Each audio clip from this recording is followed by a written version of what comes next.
السلام علیکم اسٹوڈنٹس، امید ہے آپ سب خیریت سے ہوں گے۔ کلاس 7 میں خوش آمدید۔ اور آج ہماری یہ تیسری ویڈیو ہے، تیسرا لیکچر ہے۔ اور اس سے پہلے ہمارے جو ہے 2 لیکچر ہو چکے تھے جو ہم نے پڑھے تھے۔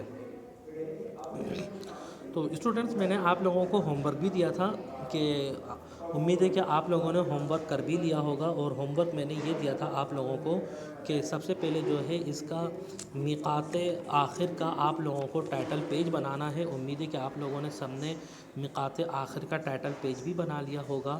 اور یہ جو میں نے یہ کہا تھا کہ یہ دادی زمانی کا ٹائٹل پیج بنانا ہے، اور اس سے پہلے جو ہے میں نے آپ لوگوں کو یہ الفاظ معنی یاد کرنے کے لیے بھی دیے تھے۔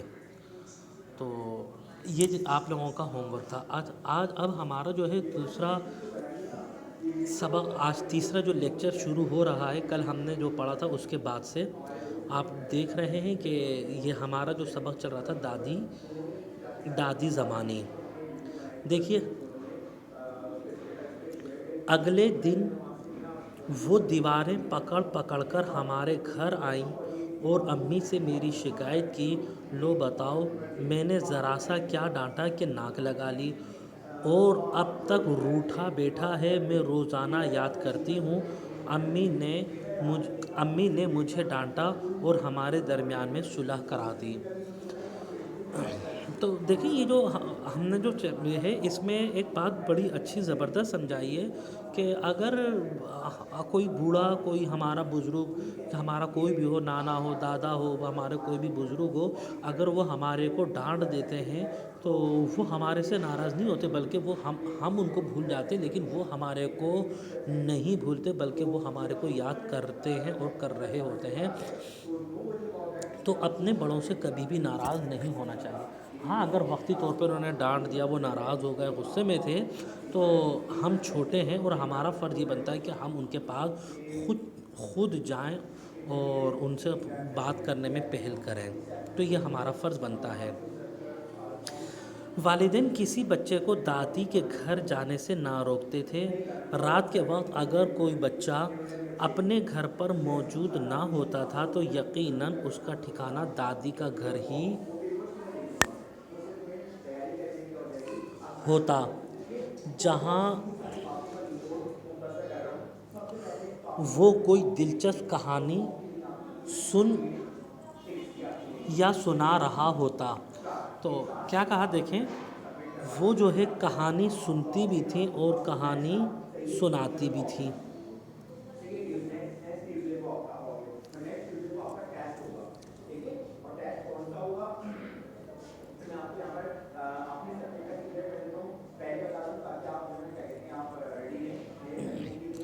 اچھا، دادی کا تعلق دہلی سے تھا۔ دہلی کا چٹخارا ان کی زبان سے آیا تھا۔ دادی بلا کی چٹوری تھیں۔ تو دیکھیں، یہ دہلی والے جو ہوتے ہیں یہ کھانے بڑے چٹپٹے مزیدار کھانے بناتے ہیں۔ اور اس کے علاوہ جو ہے وہ دادی، ظاہر سی بات ہے کہ دہلی والی تھی، وہ بڑی چٹوری تھی، یعنی کھانے پینے میں بڑی ماہر تھی۔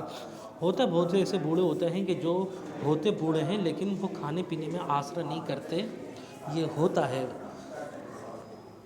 اچھا، ہر موسم کا کھانا ان کے ہاں پکتا تھا۔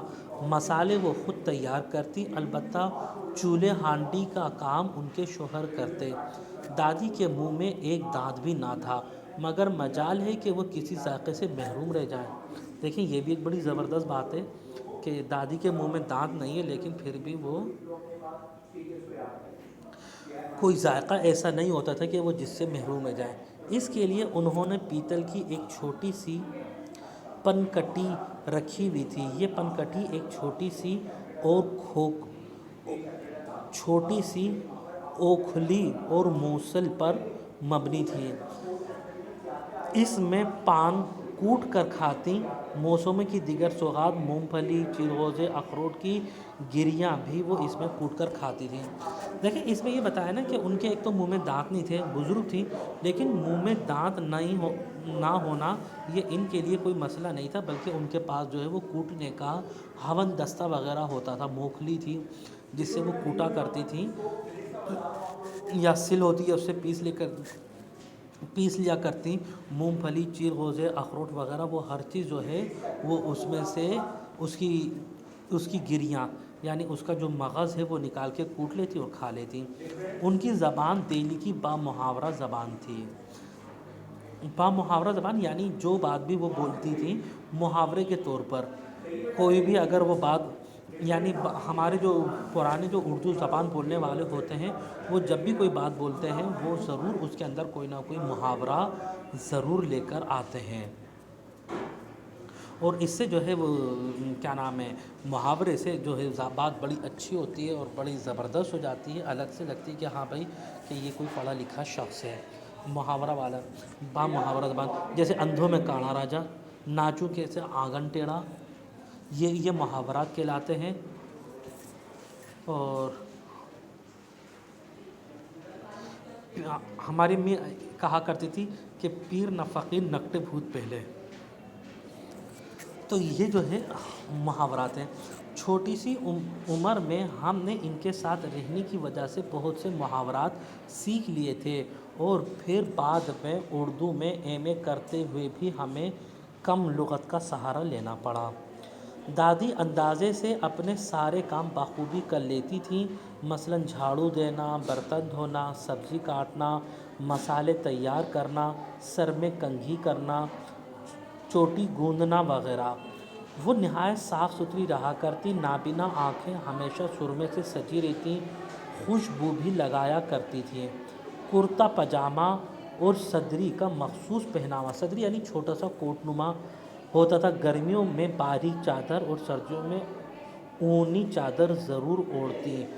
دہن پان کھانے سے ہمیشہ سرخ رہتا، یعنی ان کا منہ جو ہے وہ ہمیشہ ان کی چونچ لال رہتی تھی، طوطے کی طرح پان کھاتی تھی اور طوطے کی طرح ان کی چونچ لال رہتی تھی۔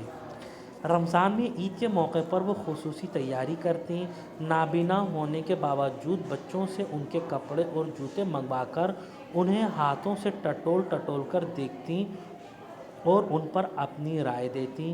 ہم دادی کو عید کارڈ بھی دیا کرتے تھے۔ یہ عید کارڈ جب ہم چھوٹے تھے اس وقت بھی عید کارڈ ہوا کرتے تھے، لیکن اب جو ہے عید کارڈ وغیرہ نہیں ہوتا، اب بس موبائل کی حد تک کی عید کارڈ رہے گا۔ بہرحال جیسے وہ ہم سے ہی پڑھواتی اور خوش ہوتی تھیں۔ اگلے پیج پر دیکھتے ہیں۔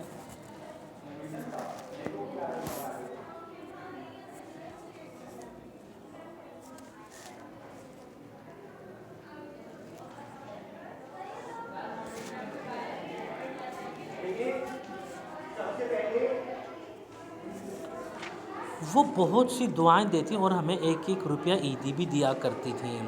دادی بھلی چنگی تھی، انہیں کوئی بیماری نہیں تھی۔ بھلی چنگی یعنی ماشاء اللہ سے بالکل ایک دم فٹ، ایک دم کہتے ہیں نا کہ بالکل یہ بندہ بالکل فٹ ہے، ایک دم ٹناٹن، تو بھلی چنگی کے معنی ہوتے ہیں بالکل ایک دم فٹ ٹناٹن۔ انہیں کوئی بیماری نہیں تھی، بس بخار چڑھتا، مگر چپ لگ گئی وہ بستر سے جا لگیں۔ وہ ہر وقت ہنسنے بولنے والی، کہانیاں اور گیت سنانے والی یہ چڑیا بالکل خاموش ہو گئی۔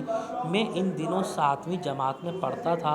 حسب معمول اسکول جانے سے پہلے دادی سے ملنے گیا۔ دادی نے کہا ان کے قریب بیٹھ کر سورہ یاسین پڑھو۔ میں نے ایسے ہی کیا اور اسکول چلا گیا۔ اسکول سے واپس آیا تو دادی سفر آخرت پر روانہ ہو چکی تھی۔ میں پھوٹ پھوٹ کر رو رہا تھا۔ میں ہی کیا، سارے بچے افسردہ تھے اور